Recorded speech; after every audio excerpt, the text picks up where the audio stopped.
Hi, how are you?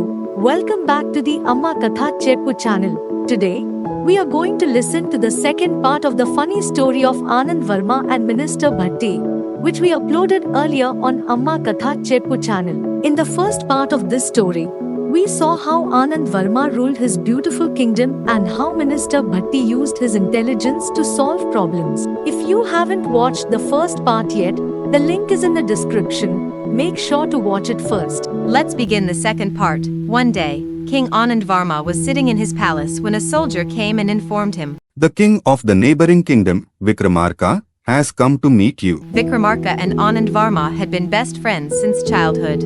They completed their studies together and now ruled their respective kingdoms with great skill and success, without any major problems. Anand Varma was very happy to see his childhood friend Vikramarka. They both spent a lot of time joyfully recalling their childhood memories. While talking, they also discussed their kingdoms. Anand Varma proudly told Vikramarka about his intelligent minister Bhatti. He can solve problems very well. There is no other minister like him. There is no problem that Bhatti cannot solve. But Vikramarka, who always wanted to win at everything since childhood, didn't like Anand Varma's boasting, said, We have learned so many different skills. Do you mean to say that your minister Bhatti is smarter than us? If he is really that clever, I'll give you a tricky challenge. If your minister can solve it, I'll accept that he is truly intelligent. He then posed the tricky question and said, I have some important work now, but I'll return in a month. By then, Bhatti must solve the question. With that,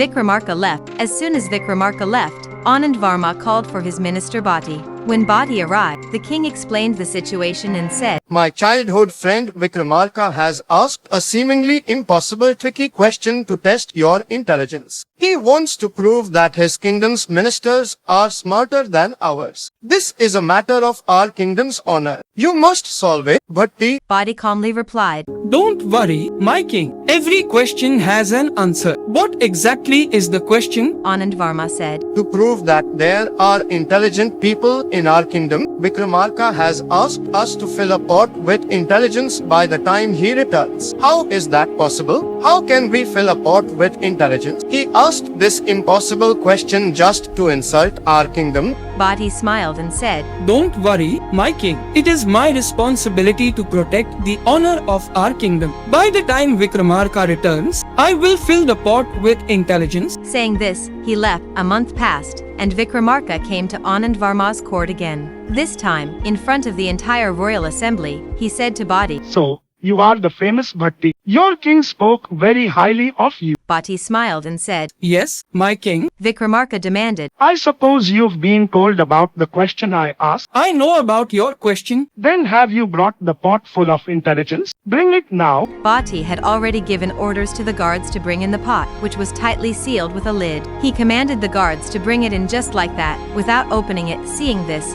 Vikramarka was puzzled. What is this? I thought I had given him an impossible question, just to prove that I'm smarter. Did they really manage to fill the pot with intelligence? He wondered. Meanwhile, Bhatti took the pot from the guards and handed it over to Vikramarka, saying, Here, my king, I have filled this pot with intelligence. But there's one thing. You will only understand the intelligence in this pot if you are truly knowledgeable. Everyone in the assembly, including Vikramarka, was curious to see what was inside the pot. When Vikramarka removed the lid, to everyone's surprise, there was a huge watermelon inside. Vikramarka couldn't figure out how such a large watermelon could fit into such a narrow-mouthed clay pot. If he denied that this was intelligence, it would seem like he wasn't knowledgeable enough to understand it. So, Vikramarka, realizing his defeat, praised Bhatti's cleverness and admitted, Truly, Bhatti is more intelligent than anyone. With this, Anand Varma and the entire assembly rejoiced.